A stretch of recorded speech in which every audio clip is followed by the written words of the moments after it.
Hey, it's your girl Barbie J here, and we are talking about another one of Tyler Perry's comedy dramas, Bruh. Season 2, Episode 13, What I Feel, and Season 2, Episode 14, Tomorrow Comes. Now, I know these episodes were already out, they've been out for months, but I'm doing all of these recaps because a few subscribers have asked me to do reviews on them, so I'm doing reviews 2 at a time. And now, before we get started, shout out to all my subscribers who have been holding my channel down. You are so appreciated. And for those of you who have not subscribed as of yet, please take a moment and subscribe now. Then hit the subscribe button, then hit the notification bell and select all, and it'll let you know every time I upload new video or content. Then I ask that you smash that like button, write a comment, and share the video. So there's 4 steps: subscribe, like, comment, and share. Now let's get started. Now this episode, episode 13, What I Feel, Mike shared with Pam that he has a substance abuse problem, right? And that he's tried to hide it from them. And he's mostly takes coke and sometimes heroin. And of course she tries to, get him help and says he needs to tell his boys, but he doesn't want to. He wants to try on his own, for at least 30 days or something like that. But she calls a friend of a friend or something like that. She gets this doctor who's supposed to be very good, and she gets Mike an appointment with him at an outpatient. It's an outpatient substance abuse program. But Mike is being difficult, of course. You know how Mike is. And he begs Pam to stay the night. And she didn't want to, but she decided she would. And she does it reluctantly, but she is definitely upset with him. So then we got John, who brings Lydia home to meet his mama and see his place, and she frowning and stuff and looking at it. He's like, now that you see it, now we can go to your place. She's like, I got 4 roommates. He's like, damn, 4 roommates. She's like, is that judgment I see on your face? But truthfully, all the time she was walking through his place and frowning up her face, she was judging him. She really was, but she really wanted to meet his mama. And then she saw this bottle of cognac, said, oh, this is the good stuff. Let's have some. He said, nah, we can't. That's my mama's. And she said, where is she? She said she's asleep. Of course, Miss Alice get up. Miss Alice get up and she cussing her out, calling her a stray cat and all this stuff and don't be coming here thinking you're going to be drinking up my good stuff. And she asks what she's doing with John. He ain't got no money. He owe her rent money for the past 6 months. I mean, she was putting down her son in front of this woman. But she did that after, I forgot what Lydia did, but all of a sudden, Miss Alice was like, "Oh, I like her. I like her. Yeah, pull her cup. Go ahead, get some and stuff." Then she started talking about she don't get a period anymore. She thought she was pregnant, and I'm getting old. And Lydia's telling her no, she looks good, and that's what it was. Lydia told her she looked good, and then all of a sudden she was like, "Oh, she can have some of my stuff." But John was like, "Ma, you been old. I don't know what you talking about." I was like, "John, don't do that in front of company, please." And Miss Alice sitting up there talking about, I used to be tight and sexy like that. I said, oh my Lord. And Lydia was like, I like her. She is funny. Oh, she feisty and stuff. No, the more she cursed at her, the more Lydia liked Miss Alice. So then she's telling Lydia that her son has a little penis. And I'm like, no, she didn't. And that you won't be screaming tonight and all this stuff. I was like, oh, Miss Alice, please. Oh, no. So then when they went and sat down, had a drink, Miss Lydia asked John why he was living there. And, he started joking around saying, because this is where I have a roof over my head and blah, blah, blah. But he actually shares seriously that he's been in jail and that he had never touched a girl. And she believes him and shares that she did look him up and she knew some of that stuff and that she believed him. And she shared why she's so understanding because she been in jail herself for murdering her ex. He cheated on her, so she stabbed him in the jugular. John is like, what? Sean is freaking out just listening to her. So he gets very uncomfortable. He's trying to get her out the house and stuff because he's like, what if I make her mad? She gonna stab me? He's like, get her out the house. And she wanted to spend the night, so she spent the night in his room and he slept out on the couch and stuff. It was just it was funny the way he did it. He was like, oh no, she got to go. And I didn't blame him. Then we have Greg and Darla. They were getting to know each other a bit more, and Greg was trying to take it to the next level of having sex, but Darla was fighting off the temptation of having sex as well as Greg had to because he had to respect what Darla was saying. Darla was saying that she didn't want to have sex yet. Then we have Regina telling Bill that she wants to get married.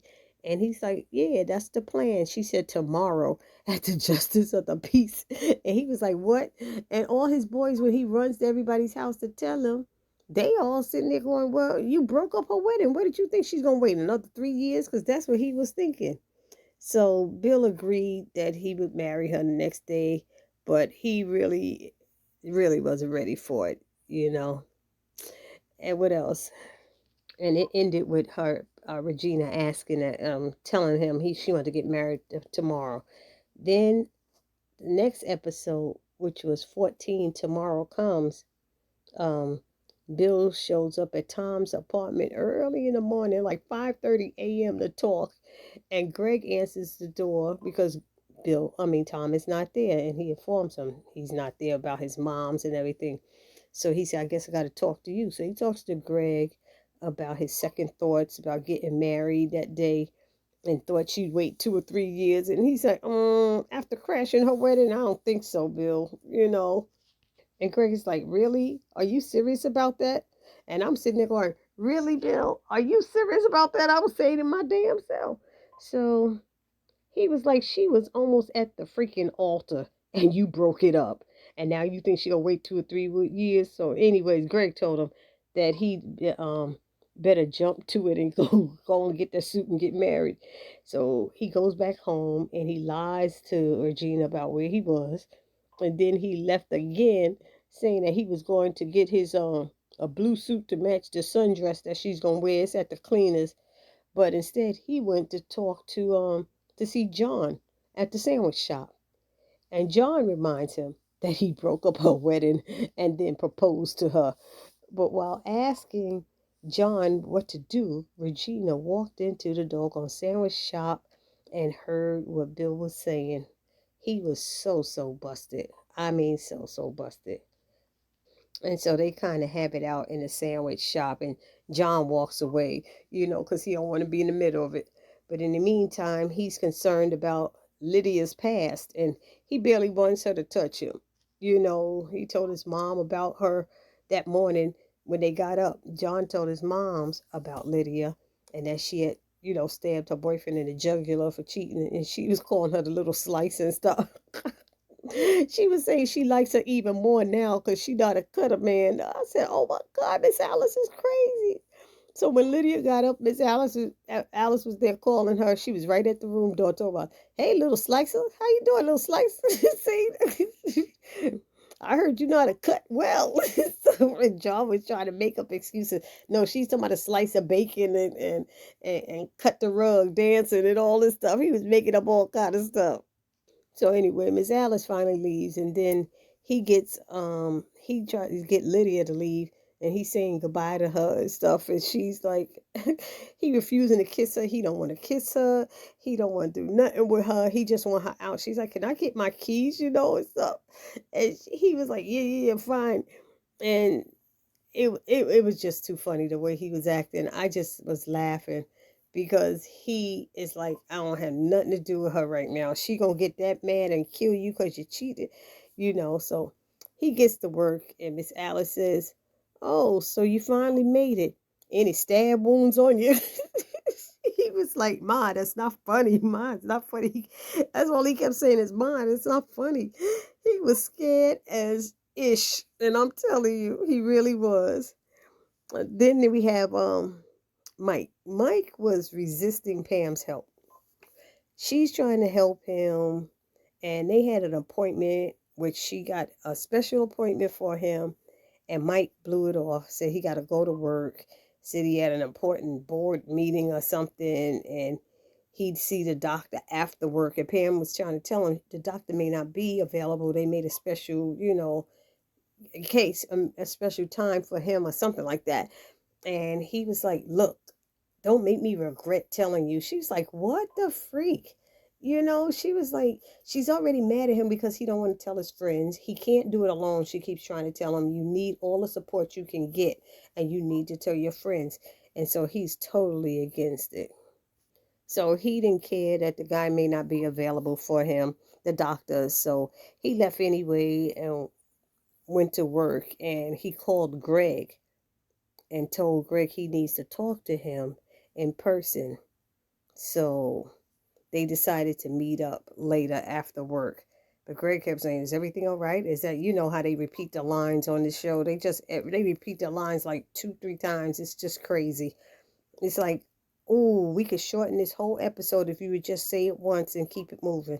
But anyway, then it was Greg. Here it is, Greg's first day at work. His first day at work. And guess who shows up as a patient? You guessed it, Darla. Darla got into a little scuffle with a perp, she said. And she wanted a doctor's note. She didn't want to go to the company's doctor, the doctor that they have for police officers. So he asked her to get undressed and so he could check her out, and said he'd be very professional. And she said she was fine. She said, I just need a note, a doctor's note to go back to work. They won't let me. She dislikes the doctor that they use, like I said, for the police officers. So he was like concerned about getting in trouble. He's like, it's my first day at work. What if you're bleeding internally? What if this? What if that? And she was like, I believe me, I am okay. She said, I just need the okay to go back to work. So she was like, you know what? I'm just going to leave and I'll go somewhere else. And he insisted that she come back. He said, look, how about if I just check your head and your blood pressure? So she agreed. All agreed to that compromise. And that's what he did. So this episode, it had its funny parts.